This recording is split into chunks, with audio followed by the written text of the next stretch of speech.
investigadores! Aqui é a Sabrina Moura do Sabrina Casos e hoje eu vim contar pra vocês a história do Francisco de Assis Pereira, o maníaco do parque. Roda a vinheta.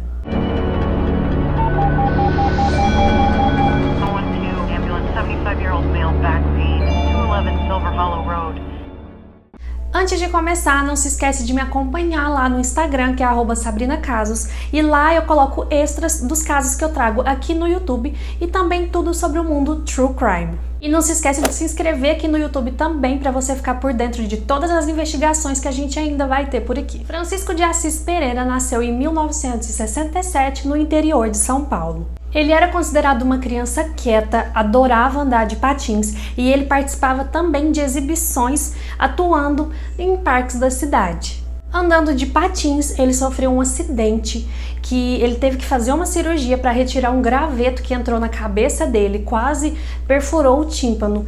E por causa dessa cirurgia, ele atrasou 1 ano na escola. Se especula muito se esse acidente não deixou lesões cerebrais nele. No livro Caçada ao Maníaco do Parque, eles falam sobre eventos que aconteceram na vida do Francisco que podem ter servido de gatilho para os acontecimentos futuros. O primeiro evento é que aos 7 anos de idade ele teria sido molestado por uma tia, fato que foi negado posteriormente por ela. No evento marcante, ele teria 8 anos de idade, ele matou um passarinho e queria levar o corpo para dentro de casa para guardar, e a avó dele brigou muito com ele e chamou ele de monstro, o que fez ele chorar demais. Abrindo um adendo aqui, a tríade psicopata do FBI tem postagem lá no meu Instagram falando sobre isso. Fala que dos alicerces dessa tríade é que as crianças que são potenciais serial killers e psicopatas, elas gostam de maltratar ou matar animais, como é o caso do Francisco. O terceiro evento é que ele passou a infância toda em um matadouro de gado onde o pai dele trabalhava. Em uma entrevista depois, ele chegou a dizer que tinha pena de ver os animais morrendo, mas que ele gostava de assistir. Apesar de uma adolescência conturbada, o Francisco entrou no exército, ele chegou a cabo, mas por mau comportamento ele acabou sendo dispensado. O Francisco também não ficava muito tempo no mesmo emprego e ele chegou a dizer que ele foi violentado por um dos seus superiores. Já seria, segundo ele, o segundo abuso sofrido durante a vida.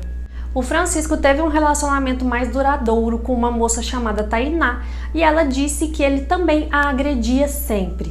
Ela ainda disse que ele se sentia humilhado por ser sustentado por ela, porque ele estava desempregado na época, e por ter dificuldades fisiológicas nas relações sexuais. Ele sentia muita dor. Se especula se esse machucado teria sido causado por alguma violência sexual que ele afirma ter sofrido, ou por alguma vítima em algum momento que tentou se defender. A nossa ordem cronológica começa então em 1995, em São José do Rio Preto, quando uma moça prestou queixa contra o Francisco, falando que ele teria forçado ela a entrar em um prédio, mas que ela conseguiu escapar. O Francisco acabou sendo preso, mas ele foi liberado por falta de provas. Depois, em 1998, uma moça chamada Isadora sumiu e no mesmo dia do desaparecimento dela, 2 cheques foram descontados em seu nome. A polícia chegou até o Francisco, que afirmou ser namorado da menina e que teria o aval dela para gastar esse cheque. Mas o pai da menina deu várias entrevistas falando que ela nunca havia namorado com o Francisco e que as assinaturas no cheque eram falsificadas. Esses acontecimentos foram em fevereiro. Em julho, ainda com a Isadora desaparecida, um homem encontrou 2 corpos. Eles encontraram no Parque Estadual das Fontes do Ipiranga, em São Paulo. Com a investigação, nos outros dias foram encontrados vários outros corpos em condições semelhantes e com sinal de violência. Investigadores da Divisão de Homicídios descobriram que 23 mulheres sofreram ataques naquela região do parque e que dessas, depois descobriu-se que 11 foram mortas. 3 dessas mulheres sofreram tentativa de estupro e elas ajudaram a polícia com um retrato falado. Todas foram unânimes e relatavam que o agressor sentia dor nas regiões íntimas. O termo maníaco do parque surgiu depois da ampla divulgação da mídia sobre o serial killer que rondava a região. Com a divulgação e a investigação, eles chegaram a uma empresa de motoboys, que era justamente onde o Francisco trabalhava. Ele dormia no emprego e sumiu quando o retrato falado foi divulgado. O dono da empresa relatou à polícia que ele teria visto o Francisco queimando alguns papéis e dando descarga várias vezes. Inclusive foi encontrado na empresa a identidade de uma das vítimas um pouco ali chamuscada. Com isso, o Francisco se tornou o principal suspeito. Foragido, ele foi acolhido no Rio Grande do Sul por 2 pescadores que não sabiam da história dele. Mas um dos pescadores, movido pela desconfiança e por causa de relatos da esposa, resolveu checar os documentos do Francisco e lá ele viu que ele mentia sobre o nome dele e fez uma pesquisa maior. Foi assim que eles chamaram a polícia.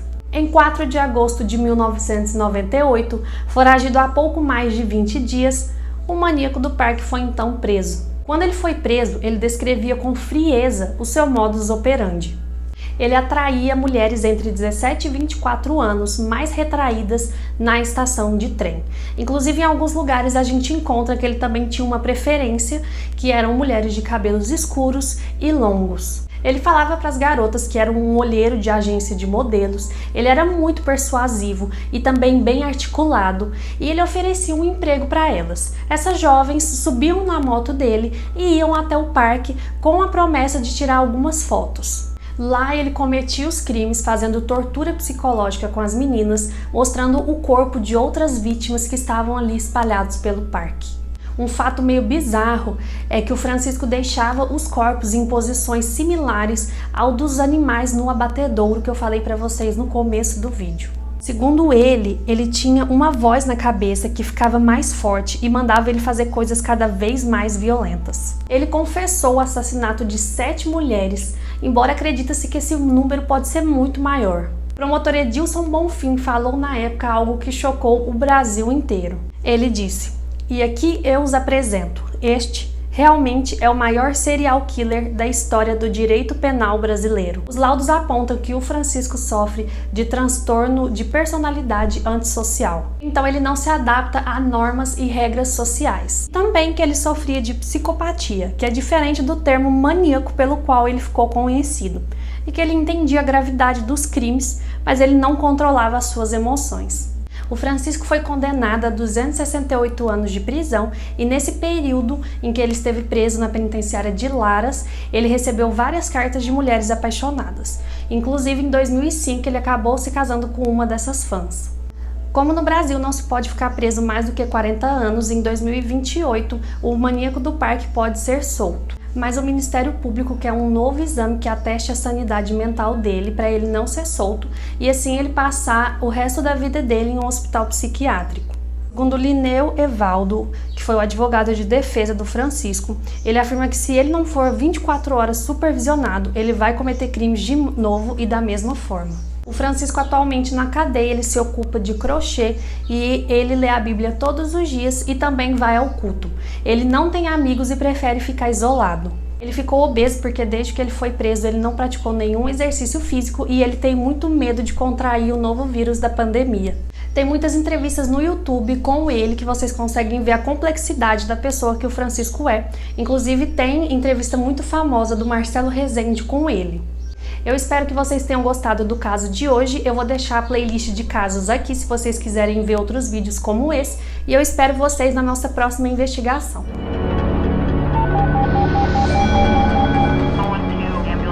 75-year-old male back scene, 211 Silver Hollow Road.